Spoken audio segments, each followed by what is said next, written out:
pick up on the second part of Israelite Law. And we were talking a little bit about the Holiness Code. And that takes us back to Leviticus 17. Leviticus 17 through 26 is what we generally call the Holiness Code. If you move ahead to 19:2,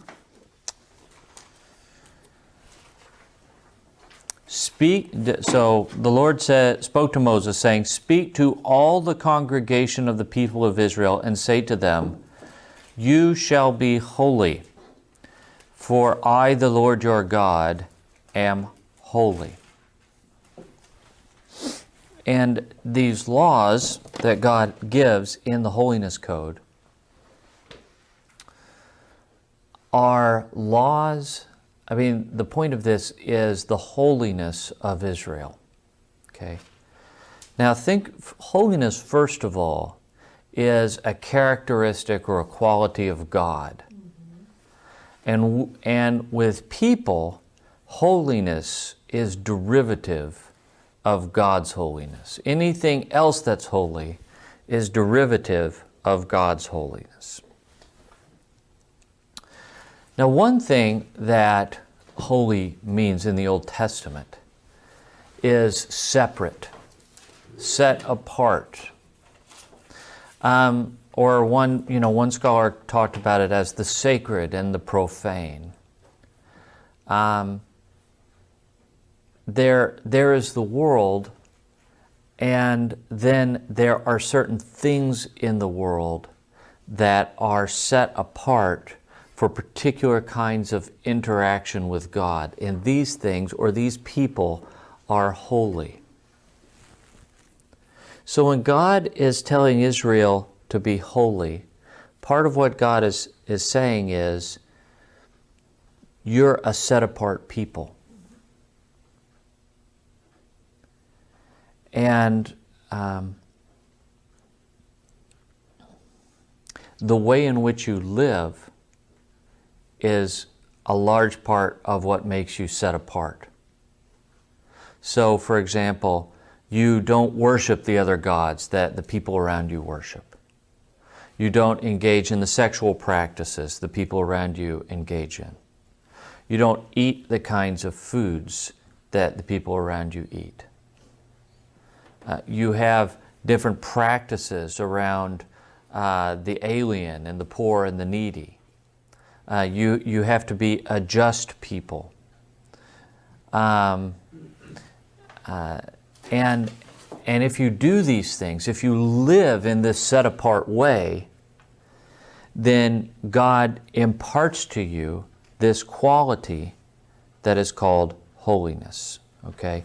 So holiness means being a set-apart people, but it also means living in a particular moral way. The moral life of the Israelite is supposed to approximate the moral life of God.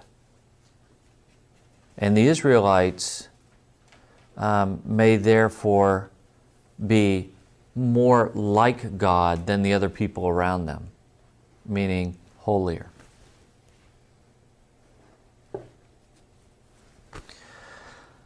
If you do things that are the same things that other people do, and especially religious rituals,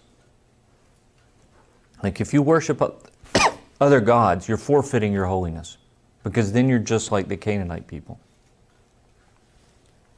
If you eat things with blood, and blood is thought to have kind of a sacred power, kind of a life force within it, which was probably part of that may have been part of religious ritual of the people around the Israelites.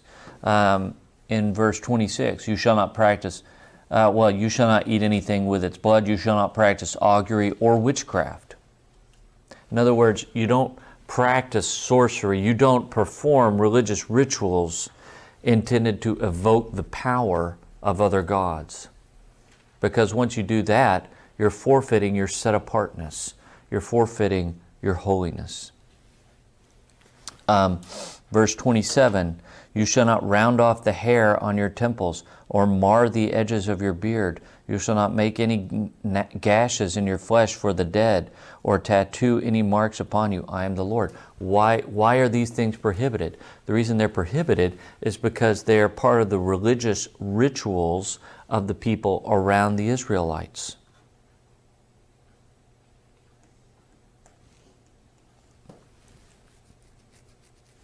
And so the Israelites are set apart. They're different. They have a different, they worship a different God. They have different religious practices, and they have a particular set of ethical practices centered around the concept of justice. And by that, God means, I think, that the stronger people in a community protect the weaker people in a community.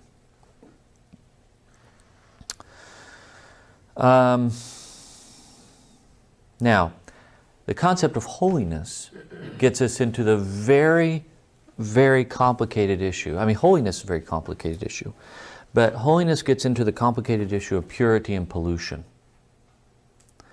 Now, we have this idea as Christians that, Jewish people were obsessed with being ritually pure, and that's not correct.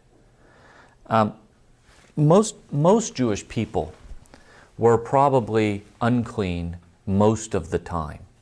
If you look at the list of things that can make you unclean, it's you would have to sort of live a cloistered life to avoid most of the things that make you unclean in the Bible. Okay, so your average everyday Israelite person wasn't obsessed with being ritually clean or ritually pure. But there were certain times, if you wanted to make a sacrifice, for example, or if there were a particular festival, you would wish to purify yourself. And the reason for that is that you're going to approach God. And so if you're going to approach God, you need to be in a state of purity so you can do that. Now, for the priests, purity and the altar and the sacrifices, this notion of purity, of ritual cleanliness is very important. Now, purity and pollution. God's world is ordered in a particular way. And things, you got to understand, this is an Israelite mindset where the creation has a particular order to it. And things outside of that order are not what God wants for the world. And some kinds of animals and some kinds of substances can cause impurity. Look at chapter 20, verse 22.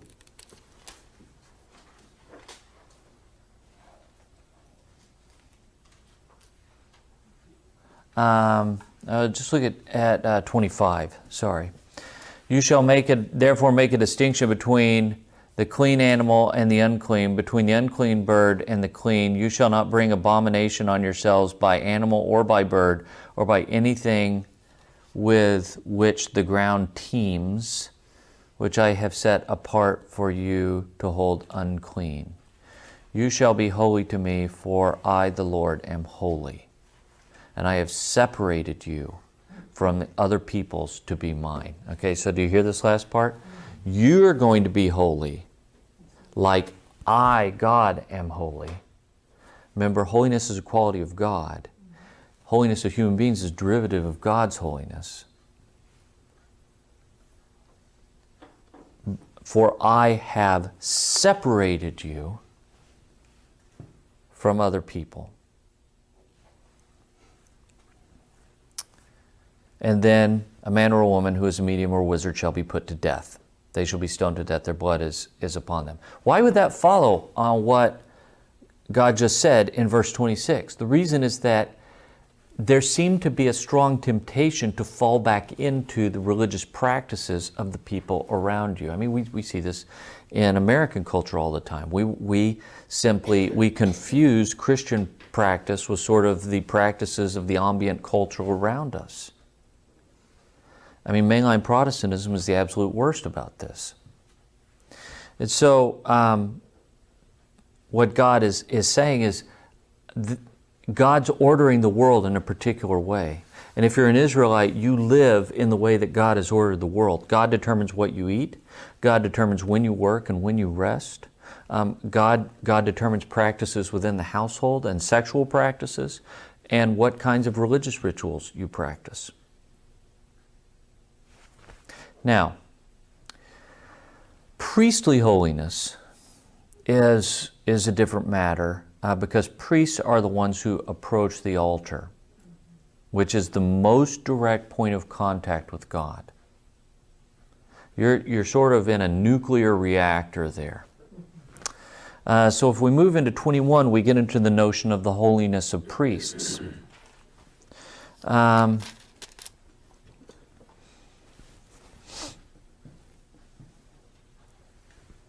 Now, I mean, one of the areas that I write in is disability studies. And, you know, these are some difficult texts for people in disability studies. So if we look at 21:16, the Lord spoke to Moses, saying, "Speak to Aaron and say, no one of your offspring throughout their generations who has a blemish may approach to offer the food of his God." And a blemish, or a mum in Hebrew, is a visible physical impairment. So no one who has a blemish shall draw near, one who is blind. So if you think in this context, you can probably see when a person is blind, or lame. So if the person is lame, he or she cannot walk. Well, this is a priest, so he cannot walk properly. One who has a mutilated face or limb too long, one who has a broken foot or broken hand, or a hunchback or dwarf, or a man with a blemish in his eyes, or an itching disease, or scabs, or crushed testicles. None of these people who have this outward, if we want to call it defect, they can be priests, but they can't approach the altar. They can eat the bread of the presence, but they can't approach the altar. Notice deafness is missing here, because deafness is not a visible impairment. And it's the same thing with the sacrifice. If we move into 22:21, when anyone offers a sacrifice of well-being to the Lord in fulfillment of a vow or as a free will offering from the herd or from the flock to be acceptable, it must be perfect. There shall be no blemish in it. Anything blind or injured or maimed or having a discharge or an itch or scabs, these you shall not offer to the Lord, or put any of them on the altar as offerings by fire to the Lord. It's very interesting here how both the priest and the sacrifice have to match a certain notion of physical perfection. It doesn't say they have to be good looking. It just says that they have to have basically all of their outward body parts intact. And you notice it doesn't say anyone with a stomach disorder can't approach the Lord, or anyone whose tongue has been cut out can't approach. It's not that. It's the corporeal, kind of outward corporeal presence of the priest and the sacrifice have to correspond to the way in which God designed creation.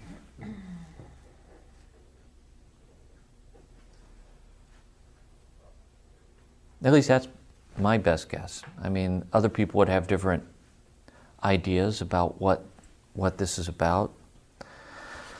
More and more stuff is being written on this. There's a classic sociological anthropological text by Mary Douglas called Purity and Danger, that if this is interesting, I mean, it's written in the 1960s, but it's really had a lot of staying power. You know, a lot of times scholarship, you know, that's 50 years old becomes outdated, but I think people still really find a lot of value in what Douglas wrote in that book. Okay. So then we get into, in Leviticus 16, just before this holiness code, the laws related to atonement. How much time do we have here? Okay. Now, with regard to the atonement, remember what this is doing is it's removing the sin off of Israel. Off of the Israel as a people. This isn't personal atonement. This is corporate atonement for the whole people. And if you're going to do this, I mean, it's kind of like going into an operating room. You don't go into an operating room until you're scrubbed up. And it's not just that your hands have to be clean, but all the instruments have to be super clean, sterilized, and the table has to be clean. And you know, the people who go in have masks on, and your clothes have to be clean. Well, in this case, it's not germs that contaminate you. It's sort of the basic contamination of the profane world. And you have to get everything purified, ritually purified. It has nothing to do with germs. They didn't even know there were germs back in this time. Everything has to be ritually purified in order for the sacrifice to come to God.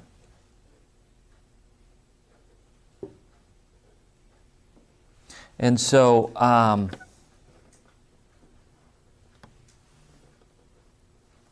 you know, it gives these instructions for Aaron. For a young bull, in verse 3, for a sin offering, and a ram for a burnt offering. Put on the holy tunic, have the linen undergarments, fasten the linen. So he dresses in a particular way. He offers a bull as a sin offering for himself. So if he goes, you see, and he's not cleansed from his sin, then he's profaning the altar. And he shall make atonement for himself and for his house.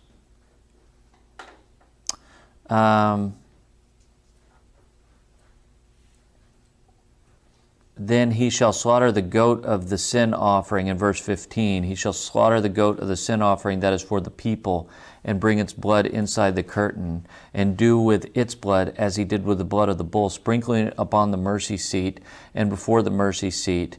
Thus he shall make atonement for the sanctuary. So it's not just that the priest has to have atonement for his sin, the sanctuary has to be purified.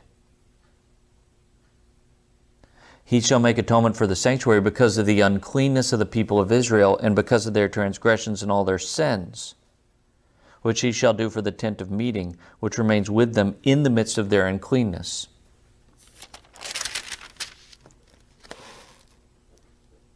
And then only after he's atoned for himself, verse 20, and the holy place and the altar, do you get to the actual atonement for the people with the goat.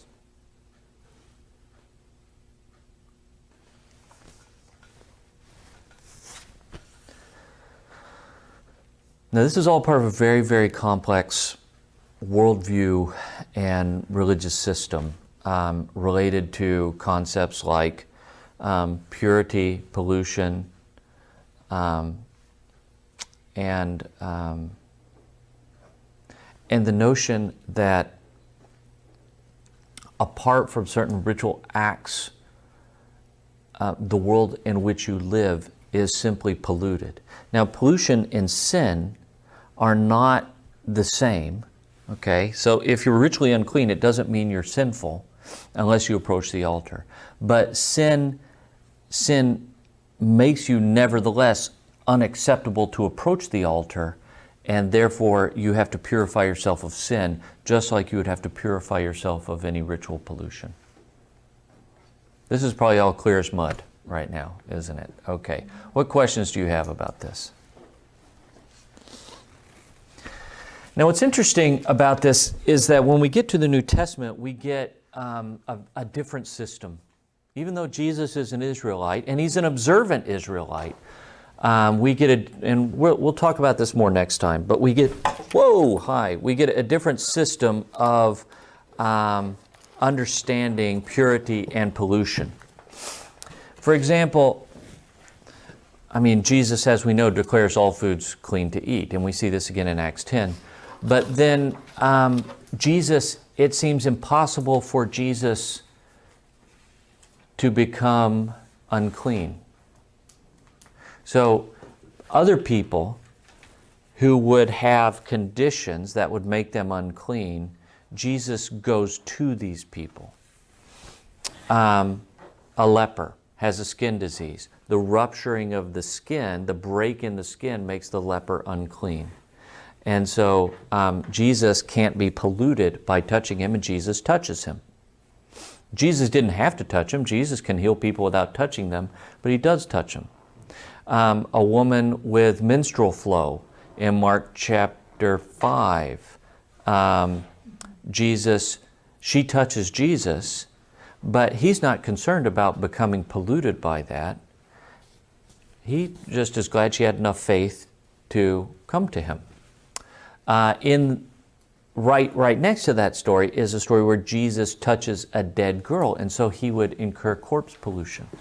But he's not worried about that.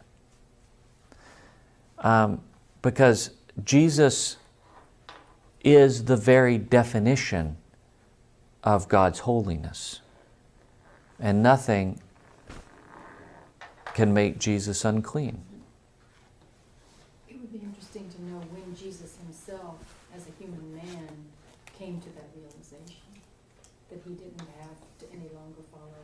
It would be interesting to know when Jesus himself, as a human man, came to that realization that he didn't have to follow those rituals. Yeah. And Jim? Have you lost the derivative part when you make that statement about Jesus not being subject to? It seems to me, I like the derivative idea, but it seems to me it breaks down at that point, or it's not applicable, or the derivative nature. No, because I think our holiness is derivative of Jesus' holiness, isn't it?